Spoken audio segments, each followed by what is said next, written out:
ويا صاحبي لما أنت أدبا إن سلامي سأل جدا سوق وصول عبطي لما بروح النقدين عقار sababtaan rabaa marka inaan saaxiib idin la wadaago saa ognahay saaxiibayaal madaxweyne Trump ayaa ogolaaday inuu joojiyo canshuurihii ama tarifiskii uu dunida dhan ku soo rogay muddo 9 maalmood bows buu ku qabtay marka waxa rabaa reasonka saxda in ay la wadaago reasonka ma saaxiiba in madaxweynayaal badan ay hadda joogaan Mareykanka oo la balansayin madaxweyne Trump si ay u heshiiyaan deal oo la galaan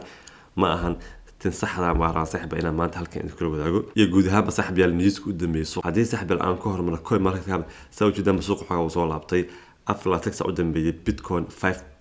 بكور وسوق على صاحب الزديت إنه كون بمريزة which is perfect لما مسوق هذا فاينانشال كوصول عبطي حتى ستوك يسفع عن بوصول عبطي إثيريوم 7.6% صاحب وصول عبطي كون يروحوا مريا عشان بقول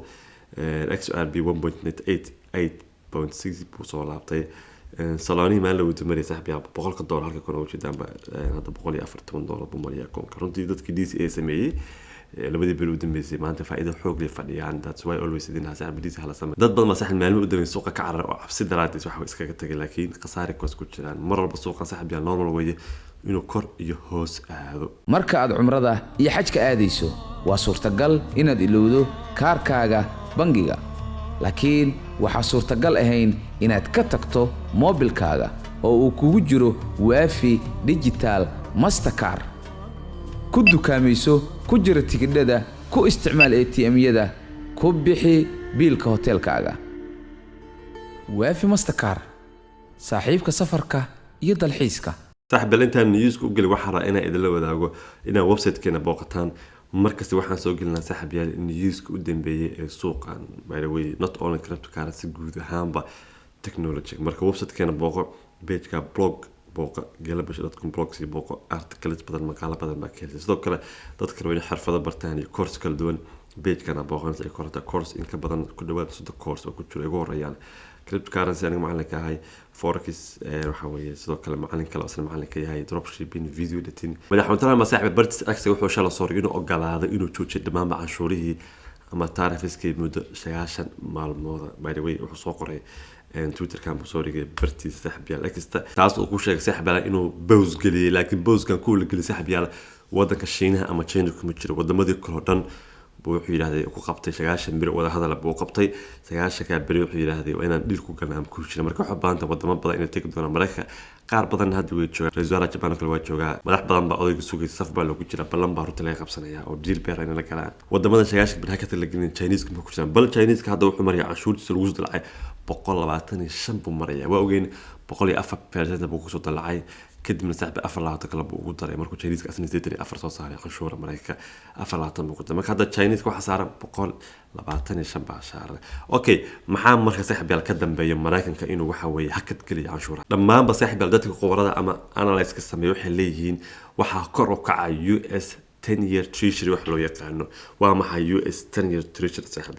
saaxiib kan waa deyn lagu leeyahay wadanka Mareykanka waa one of the safest investment wadamada ay sameeyaan dawladaha sameeyo deemaha badan saaxiib Japan baa kamida waxa kamida mataqaana wadanka loo yaqaan China Ingiriiska kamida marka deyn bay ku leeyihiin wadanka Mareykanka oo deyn bisniya ama loan bisniya return ayaga waxa interest rate ba ka helayaan sanad kasta waxay ka helayaan faa'iido marka kor buu u kacay sababtu oo kor u kacay saaxiib waxa weeye way iska iibiyeen markii iska iibiyaan baalkaana kor buu u kacay halka suuqa bonds loo yaqaan ama deymaha ama suuqa deymaha loo yaqaan asagana saaxiibayaal oo hoos u dhacay marka saaxiibayaal US treasury haduu kor u kaco bondskana waxa weeye hoos buu dhacaya taasna qasaara weyn buu Mareykanka saaxiibayaal ee kala soo kaliya Chinese ka ma iibine sidoo kale saaxiibayaal selling off ka waxa sameeyay Japan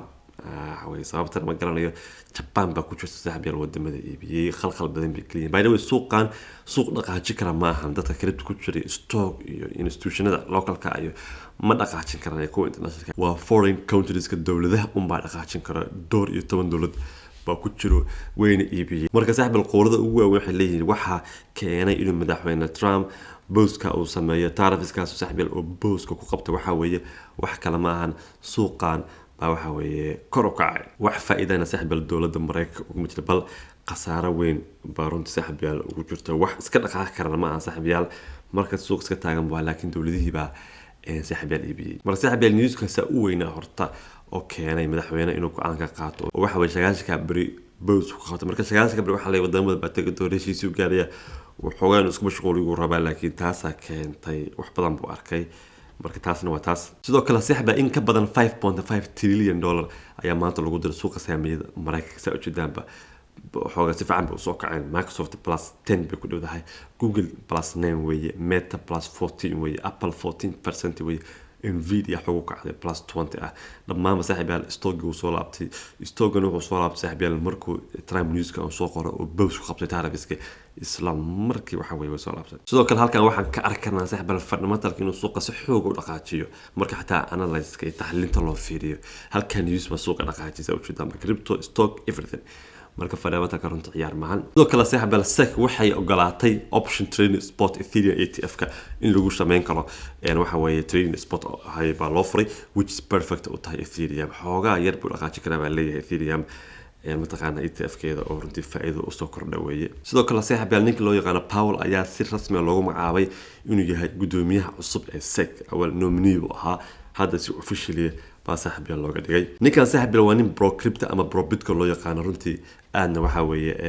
u taageersan dadka ku jira waxa way cryptocurrency US Senate ka baashalay oo 9 April ah saaxiibayaal u vote gareeyay wuxuuna helay saaxiibayaal 44 cod buu helay out of 52 kahor saaxiibayaal inta ninka meesha loo dhiibin wuxuu consultant u ahaa Wall Street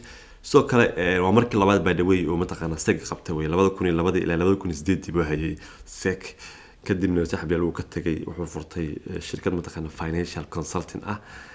waliba arrimo mataqaana u advocate kareys ama u dood waxa way cryptocurrency ilaa haddana saaxiibayaal uu ku soo jiro marka waa nin saaxiibayaal pro crypto iyo pro bitcoin nin khabiir weeye marka waxa laga filay waxyaalo badan intuu hadda jooga ninka la yaqaan Gary Gensler saa ogeyn saaxiibayaal maxkamada badan buu ku furay mataqaana institution badan ku jira suuqa cryptocurrency exchange coin la token la dad caana la oo influencers laakiin kan waxa soo dhan lagama filay dhanka positive inuu wada waa sababtuna madaxweyne madaxweyne Trump oo u doortay sidoo kale saaxiib lacagta yuan-ta Shiinaha ayaa hoos u dhacday heerka ugu hooseeyay tan iyo 2017 lacagta ama currency-ga yuan-ta Shiinayska way dhacday waxaasna wax kala ma saaxiibayaal waa tariffs isweydaarsanaya ninkan Chinese waa nimanka kaliya saaxiib retaliate sameeyo tariff kasta oo lagu soo markuu Trump ku soo rogo tariff oo wadan kaliya retaliate sameeyo markaas oo tariffka mid ku dhow already saaxiibayaal ugu jawaabayo waana sababta saaxiibayaal loodin waaye mataqaana Chinese-ka sidoo kale saaxiibayaal madaxweyne Trump ay Shiinu wuxuu doonayaa inuu heshiis nala galo waxayna ku guda jiraan bil sidii loo sameyn lahaa they will figure out bataagan yahay halkaasna waxa weeye macquul in heshiis saaxiibayaal ka dhaco wax yar saaxiibayaal hadii aan idin sharaxo maxay isku hayaan horta China iyo Mareykanka taas waa muhiim in aan faahno horta Mareykanka nimanka u socda ama primary goal ku ah waa Chinese-ka wadamada kale waa secondary weeye muhiim ma aha laakiin nimanka rabo in la dagaalo waa Chinese-ka sababta maxay tahay sababta saaxiibayaal sawirkan baa rabaa insha Allah inaad ku fahansiin sawirkan saaxiibayaal wuxuu noo qeexayaa dhammaan horta waxa la isku hayo waa US trade deficit with China saaxiibayaal dadkeen economic bartay waxa jira waxa la deficit iyo surplus waxa la jiro hadda kan hadii aan isla fiirno saaxiibayaal Mareykanka wuxuu China ka soo dhoofsadaa 393 bilyan weeye waa Chinese-ka soo dhoofiyo oo u dhoofiyo Mareykanka halka saaxiibayaal Mareykanka uu Chinese ku dhoofiyo 110 bilyan marka waa dareemi ka Chinese-ka tira badan Chinese-ka alaab badan wuxuu u dhoofiyaa Mareykanka isku mana dhawa almost 400 bilyan iyo waxa weeye 110 bilyan weeye marka runtii xoog buu uga baday Mareykanka saaxiib marka wuxuu ka dagaalamay alaabta badan oo loo soo dhoofiyo marka Chinese-ka marka saaxiibayaal faa'iido badan Chinese-ka wuxuu dhoofiyaa marka Mareykanka waa kana marka largest US imports computerada buu Chinese ku dhoofiyaa Mareykanka cell phones mobile ogaadane guys hadda iPhone kan aan halkan ku haysto halkan aan ku haysto saaxiibayaal waxa iska la shirkadda iska Apple waa American laakiin xaruntooda ugu weyn waxa ku taala Mareykanka waxa ku taala Shiina shirkaddan Tesla baabuurta Elon Musk uu leeyahay Mareykan company weey laakiin xaruntooda waxa ku taala Chinese-ka marka shirkadda Mareykan waxay degan yihiin ba saaxiibayaal waxay degan yihiin China ayagoo mataqaan dhankooda dhaqaalaha u fiirinaya shaqaalaha kale iyo alaabta material raw material-ka ay helayaan marka cell phone-da Mareykan laga leeyahay kuwa Chinese-ka ba Mareykan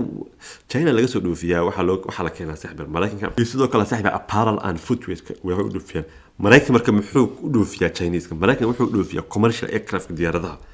sababta labada diyaarada ugu weyn dunida labada shirkadood dunida ugu weyn mataqaana Airbus iyo mataqaana tii kale maxay saaxiibayaal boom midna Mareykan baa laga leeyahay midna Faransiiska laga leeyahay Europe iyo Mareykan laga leeyahay marka diyaaraduhu u dhoofiyaa sidoo kale soybeans buu dhoofiyaa iyo automobiles baabuurta marka deficit iyo surplus waxa la jiro marka Mareykan saaxiibayaal wuxuu ka dagaalamayaa waa intaan weeye Mareykanka exportiga importiga wadamada waxa fiican saaxiibayaal inuu mataqaana exportiga u badan yahay laakiin China iyo Mareykan markii la isku bardhigo maraykanka minus ku jiro oo maraykan alaab badan loo soo dhoofiyo horta waxa loo dagaalamayo waa deficitkaas runtii zaa'idka ku ah maraykanka halka mataqaana China oo surplus asagana yahay marka hadda inaan isla fahnay baan marka meesha loo socdo waa Chinese-ka primary targetka waa China wadamadan kale ma aha ninkan China la dagaalamaya wadamada kale barbaa laakiin buut kula soo tunto si asagana mataqaana oo dhaqaale kale uga sii helo sidoo kale saaxiib Binance hadda isticmaashada crypto waxa ku iibsan kartaa Apple Pay iyo Google Pay runtii Apple baa laga dhigay waa la fuuday Binance ma haysta double click dhahday Apple Pay anaga dadka qurbaha uu noo shaqeynaya isoo kale Google Pay Binance runtii mataqaana payment gudbigii uu sii badiyay Apple Mastercard Visa card bay ahayd haddana mataqaana wuxuu ku soo kordhiyay Apple oo runtii markuu suuqa dhacsan yahay ka dhigay hal laba click face-kaaga duu saaro waa ku iibsan kartaa sidoo kale saaxiib aasasaha Binance wuxuu ku biiray Pakistan Crypto Council odaygii council baa loo magacaabay xil fiican baa laga siiyay Pakistan inuu mataqaana kala taliyo arrimaha mataqaana web3 iyo blockchain-ka marka asna saaxiib yaal waxa way saasiin by the way guys in hadda fahantiib oo marinaya suuqa uu soo laabtay la baqin hadda waxay mar saaxiib 25 way soo laabanaysaa BTC ninkan haddaan saaxiib muuqaalkiisa idin daaro ninkan saaxiib waxa la dhahaa waa founder mataqaana Cardano wuxuu leeyahay Bitcoin waxa laga yaabaa inay gaarto 250,000 sanadka inay gaarto laga yaabaa Get back to kind of where we currently are. You don't think we're heading towards another crypto winter at all? No. I think Bitcoin will be over 250,000 by the end of this year or next year. What's going to drive that? What will happen is that the tariff stuff will be a dud, and then people will realize that the world is willing to negotiate, and it's really just U.S. versus China, and a lot of people will side with us, some people side with China. The markets will stabilize a little bit, and they'll get used to the new normal. يا سحب يا وحولي لو بقول كتكم جالس هالسنة كان صابت وحولي سحب الشركة وين بسوق اللي سنة كان السوق عن كريبتو أو مالك شنطونه كم يسحب الشركة أمازون يا أبل يا مايكروسوفت ما هذه سوق أنا العقب بدنا ماشي قليا شركة هنا into the moon بنغنسها وأنا واحد معقولة عن شورين والجي شيني يقول لي يا سحب يا دنكا سحب هذه أنفير إنه السوق هذا سحب يسوي كذا با sidii hore maaha uu soo laabtay shaqaasha bari madaxweynaha oo ku dhamaa gabarta suuqa mataqaana dhaqaale badan soo geliyay oo niyad soo dhisay maybe na saxab inuu hore u sii socdo all you need anaga aan sameysana saxbeel wadiis in la sameeyo waxa hadii iska dhamaadaan waxa macquul saxbeel weekendiga xataa inay ku soo laabta laga yaabaa dhowr iyo 8 ilaa shaqaashu inay ka laga yaabaa hadii laga heshiisay saxbeel waxa la sheegay saxbeel update suuqa inaa shil aad waa islaamiya ciao ciao